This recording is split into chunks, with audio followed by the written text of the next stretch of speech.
Warning! Your recent communication behavior is not in line with how most Overwatch players communicate.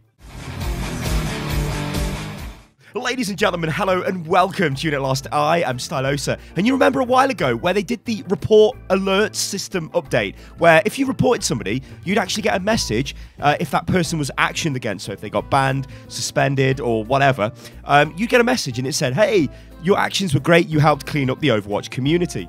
But there was something else that should have actually happened as well. But it didn't happen. And that is when you actually get reported enough times, the game will warn you and say, hey, you've been reported, maybe you should change your behavior. Well, it now does this in Season 8. This is absolutely awesome, so check this out. And shout out to It's Gamerdoc for sending me this picture of the warning image. It was off one of his friends, it was not off him. And his friend says he will change his ways. I'm sure of it. Your recent communication behavior is not in line with how most Overwatch players communicate. You have been reported multiple times for abusive chat, and further reports may result in you losing communication privileges or being suspended. Please help us create the best possible Overwatch community by staying positive and not resorting to hateful, discriminatory, obscene, or disruptive messages. This is awesome, right? Now, to most of us out there, we're probably like, well, actually, I know if I'm being a dick. I know if I'm, like, being aggressive to people or anything like that. Or, God forbid, if you were being racist or whatever. You kind of know you're doing that, right?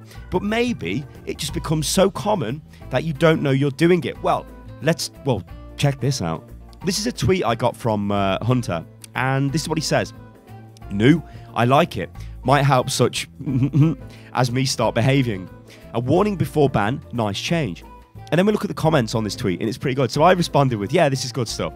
And Hunter said, yeah, at least gives me time to think about my actions for the next time. Instead of the classic instant ban, making me angry, I come back after the ban, and then I do the same shit or worse. And then we got a couple of other funny responses. I just mute myself and keep raging.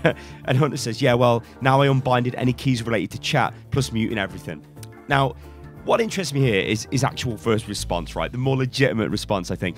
This idea of, like, actually, when I was banned, it just made me hate the game even more. So then I just come back and then I start being more and more toxic until I get banned again. Obviously, that's really bad behavior. Now, obviously, they're not just going to ban you permanently from the game if you make, like, one mistake. Let's say I hate using this as an example, but let's just say you're toxic in a game. You're really toxic for the last 10 games. You get reported all the time. Maybe you're throwing matches, whatever. Then this message pops up and it says, actually, the way you're communicating in game is quite toxic. So if you keep doing this, we'll ban you off the game. You've got two options now. Before, you were just like, okay, well, I just carry on, right, until I get banned because I don't know. Oh, God, I've been banned. Oh, no, why have I been banned? I've been such a good boy. This, though, is warning you. It's saying, you've been naughty. So in Hunter's example, he's now going to think, oh, actually, okay, I'm going to stop what I'm doing because clearly what I'm doing is not great and the game's warned me, but it's warned me in a very private way. This isn't something which, I mean, I know I've put Hunter out there, but I guess Hunter's okay with this because he did tweet it to me and you can see that publicly. But this is not like a public broadcast. It's not like, oh, hello, Stylosa has been reported, blah, blah, blah. It's like a personal message. It's a slap on the wrist. It's like, oi, you've been a naughty boy. If you keep doing this, you will get banned. So that is awesome. Now, I've only seen examples of this for the communication.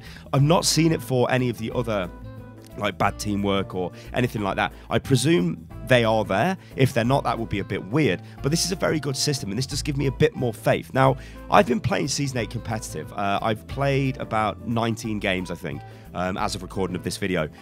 I played on Spitfire, I did his placement games, played a couple more games. I think he's like high master, he's like 3.8k-ish, around about that. He might be 3.9, I'm not sure, but wherever he is in Masters, I can't really say there's been much of a difference with the removal of, the performance-based SR system. I mean, it's a bit too early to tell right now. I think overall the quality of the games have been good. There were 2 really bad games, but out of 19 games, having 2 like games that were just, when it's a total loss because you've got somebody who just throws the game.